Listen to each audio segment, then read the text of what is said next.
I never thought I'd be in this situation, but here I am. I'm Jack, 52M, a construction worker, and I've been married to my wife Sarah, 49F, for 25 years. We have 2 children together, Emily, 22F, and Max, 19M. Our life was pretty normal until about 5 years ago when I found out I had a son from a previous relationship. To understand how I got here, I need to go back to the beginning.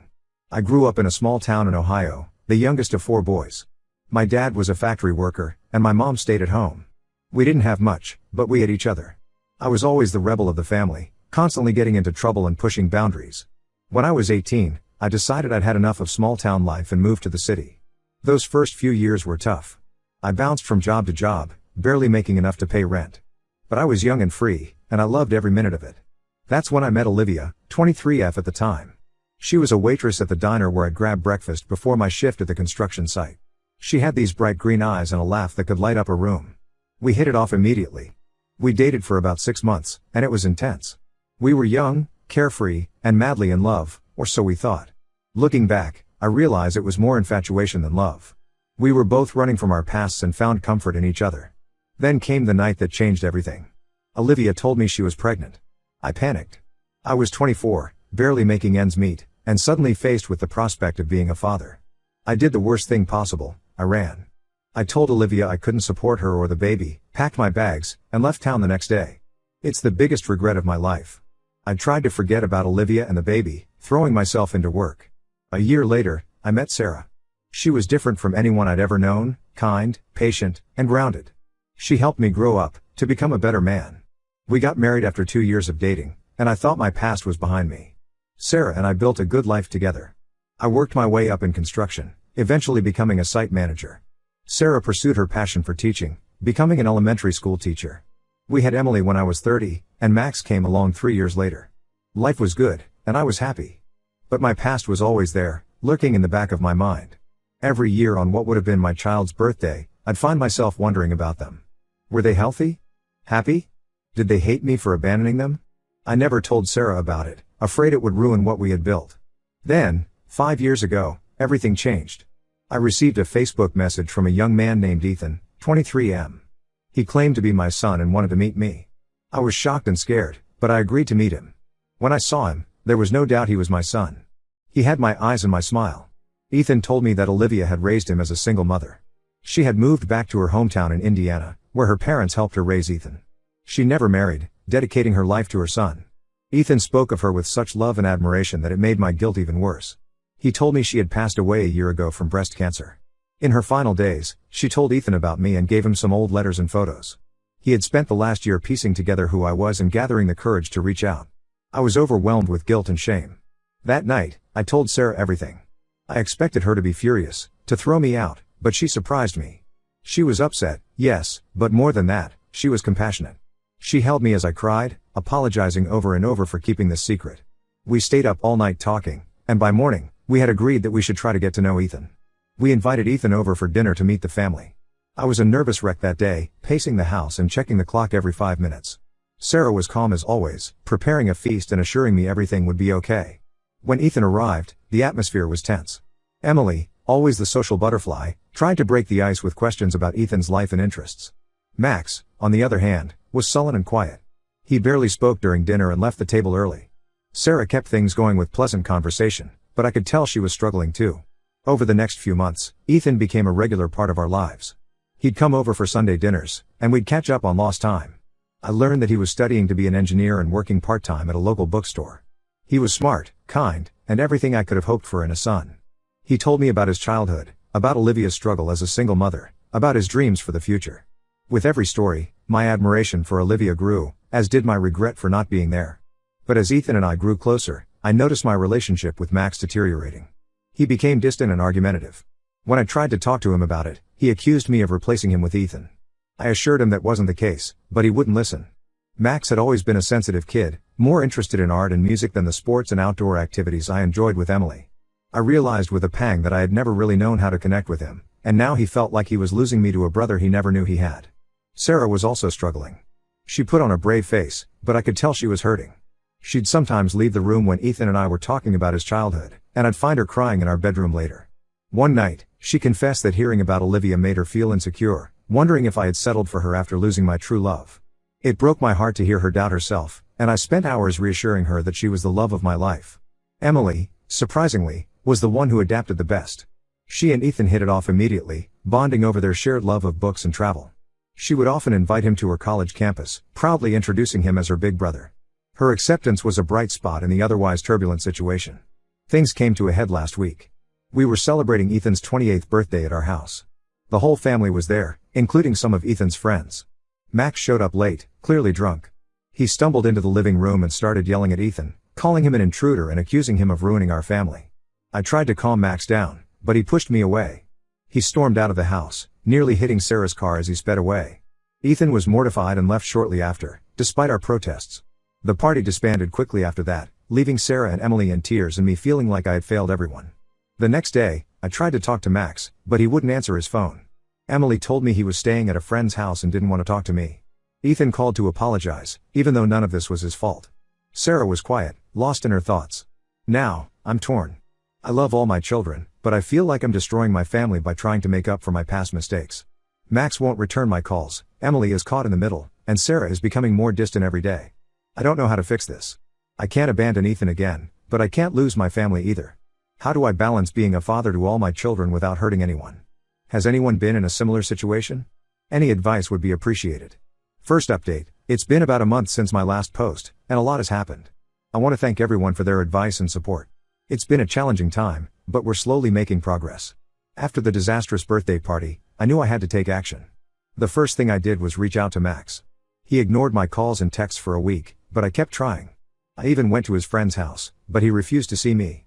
Finally, after what felt like an eternity, he agreed to meet me at a local diner, the same one where I used to meet Olivia all those years ago. The irony wasn't lost on me. When I saw Max, my heart broke. He looked tired and defeated, with dark circles under his eyes and his usual neat appearance disheveled. We sat in silence for a while, both of us staring at our untouched cups of coffee. Finally, he spoke. He told me he felt like he was losing his place in the family, that Ethan was the son I always wanted, smart, into sports, studying engineering. He felt like he could never measure up. As I listened, I realized how much I had missed. Max talked about feeling pressured to live up to Ethan's accomplishments, about his struggles in his art program at college, about feeling like he was disappointing me by not being more masculine. He admitted that he had started drinking more, trying to numb the pain and insecurity he felt. When he finished, I apologized. I told him that I had been so focused on making up for lost time with Ethan that I neglected to consider how it was affecting him and the rest of the family.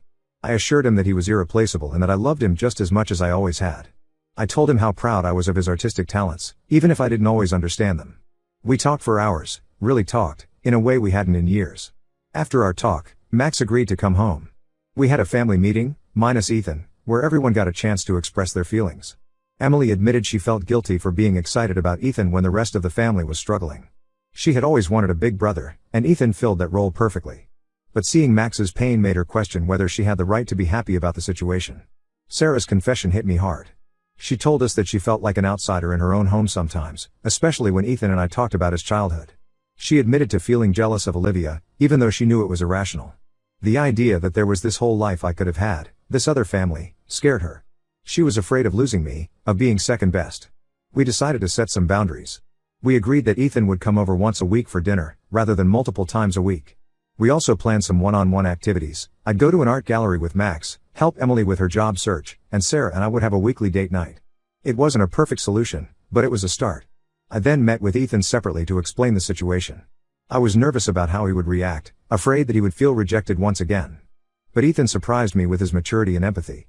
He listened carefully as I explained the strain his presence had put on the family, nodding in understanding. When I finished, he suggested that he could spend some time getting to know Max and Emily individually, without me present. He thought it might help if they could form their own relationships with him, separate from me. We're taking small steps, but things are improving. Max is talking to me again, and he even asked for Ethan's advice on a school project. Apparently, Ethan's engineering knowledge is useful for some of Max's more technical art installations. Sarah seems more relaxed, and we're communicating better than we have in years. Last week, she even suggested inviting Ethan over for a movie night, something that would have been unthinkable a month ago. Emily has been my rock through all of this. She's been mediating between Max and me, encouraging Sarah to open up, and making sure Ethan still feels welcome. I'm in awe of her strength and compassion. As for me, I'm learning to balance my responsibilities to all my children and my wife. It's not easy, and there are days when I feel like I'm failing miserably. But then there are moments, like when I see Max and Ethan laughing over a shared joke, or when Sarah squeezes my hand as Ethan tells a story about his mom, that give me hope. I know we have a long way to go. Years of hurt and secrets don't heal overnight. But for the first time in months, I feel hopeful about our future as a family. All of us, together. I'll keep you updated on how things progress. Again, thank you all for your support and advice. It's made a world of difference. Second update, it's been 3 months since my last update, and I wanted to share some developments. Things have been mostly positive, but we hit a significant bump in the road recently. The good news first, our new family dynamic has been working well. The weekly dinners with Ethan have become something we all look forward to. Max and Ethan have been getting along better, bonding over their shared interest in video games. Last month, Ethan even attended one of Max's art shows, proudly telling everyone that his little brother was the artist. The smile on Max's face when he heard that was something I'll never forget. Emily and Ethan have become close too.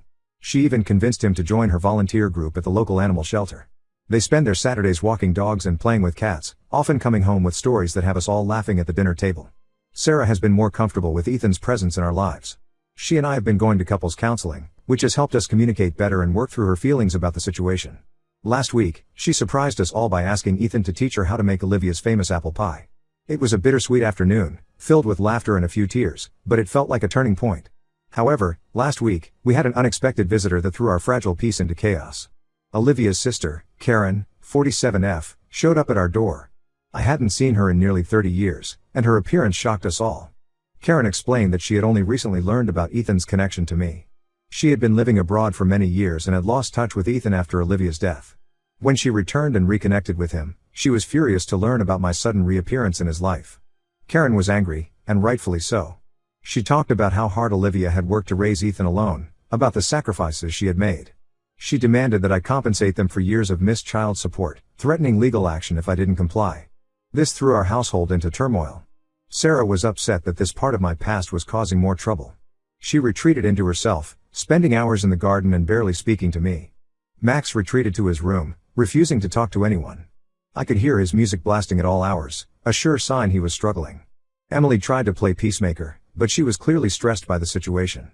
I could see the toll it was taking on her, the dark circles under her eyes a testament to sleepless nights. Ethan, who wasn't present when Karen arrived, was horrified when he found out. He called me immediately, apologizing profusely and assuring me he had nothing to do with Karen's demands. He offered to talk to her and sort things out.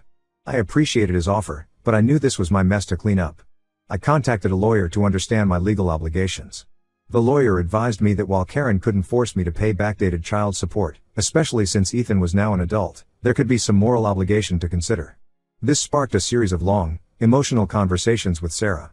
We argued, we cried, we talked in circles. But in the end, we came to a decision together. We decided to set up a college fund for Ethan. It wouldn't make up for the years of absence, but it felt like the right thing to do. We also agreed to help with any outstanding medical bills from Olivia's cancer treatment. It would mean tightening our belts for a while, possibly delaying our retirement plans, but we both felt it was necessary. When we presented this offer to Karen, she was initially resistant. But after a long conversation where I sincerely apologized for my past actions and explained how I was trying to make things right, she softened. She shared stories about Olivia and Ethan that made me laugh and cry in equal measure. By the end of our talk, she agreed to our proposal and even thanked us for stepping up. The aftermath of Karen's visit has been tough. Max is still distant, spending more time at his friend's house than at home. Sarah is struggling with the financial implications of our decision, and I can see the worry lines on her face when she thinks I'm not looking. But Ethan's reaction gave me hope. He was moved to tears when we told him about the college fund, saying it would help him pursue his master's degree, something he thought was out of reach. We're not out of the woods yet, but I believe we're on the right path. We're facing our problems head on as a family, and that's all I can ask for. There are moments when it all feels overwhelming, when I wonder if we'll ever feel like a normal family again. But then I'll catch a glimpse of Sarah and Ethan laughing over a shared joke, or I'll overhear Max asking Ethan for advice on a girl he likes, and I know that we're going to be okay. I'll update again if anything significant happens. Thank you all for your continued support. Third update, it's been 6 months since my last update, and I'm happy to report that things have significantly improved in our family. The college fund we set up for Ethan has been a turning point. He started his master's program last month, and his excitement is contagious. Every Sunday dinner is now filled with stories about his classes and projects. What's more, this act seems to have finally convinced Max that Ethan isn't a threat to his place in the family. Max even helped Ethan move into his new apartment near the university, spending the whole day carrying boxes and arranging furniture. It was the first time I'd seen them spend so much time together without any tension. Emily has been thriving too. She and Ethan have become incredibly close, and she credits him with giving her the confidence to apply for a promotion at work, which she got. Last week, she brought her new boyfriend to meet the family, and it was heartwarming to see how she introduced Ethan as her big brother without a second thought. Sarah and I are in a much better place now. The counseling has helped us immensely, and we've rediscovered the connection we had when we first got married. We've started taking dance classes together, something we'd always talked about but never got around to. It's been hilarious and romantic in equal measure, and it's given us something that's just ours amidst all the family changes. As for Karen, she's become an unexpected ally. After our initial confrontation, she reached out to apologize for her approach. We've had several good conversations, and she's shared stories about Olivia and Ethan's childhood that I treasure. Last month, she even joined us for Sunday dinner, bringing along old photo albums of Ethan growing up. It was a bittersweet evening, but it felt like a step towards healing for all of us. Last weekend, we had a big family barbecue. Everyone was there: Sarah, all 3 kids, Karen, and even some of Ethan's friends from his master's program. As I stood at the grill, watching my family laugh and talk, I felt a sense of peace I hadn't experienced in years. Max was showing Ethan and Emily his latest art project on his tablet, Sarah and Karen were swapping recipes, and for a moment, it felt like this was how it had always been. There are still challenges, of course. We're navigating holidays and family traditions, figuring out how to include Ethan without overshadowing long-standing family customs. Last Christmas was a bit awkward as we tried to balance everything, but we're learning. We're planning a family vacation for next summer, our first with Ethan, and while it's exciting, it's also bringing up some complex emotions for everyone. Financially, things are a bit tight with helping Ethan with his education, but we're managing. Sarah and I have had to postpone some home renovation plans, and we're being more careful with our spending. But seeing Ethan thrive in his program makes it all worth it. I know this journey isn't over. We'll face more hurdles as time goes on. There are still days when Max gets quiet and withdrawn, or when Sarah looks at old pictures of Ethan with a hint of sadness in her eyes. I still struggle with guilt sometimes, wondering how different things might have been if I'd made different choices all those years ago. But I'm no longer afraid of what's to come. We've weathered the storm, and we've come out stronger on the other side. We're not a perfect family, far from it, but we're a real one, with all the messiness and love that entails. Thank you all for your support throughout this process. Your advice and encouragement have been invaluable. To anyone facing a similar situation, hang in there. With patience, love, and open communication, it is possible to heal and grow as a family.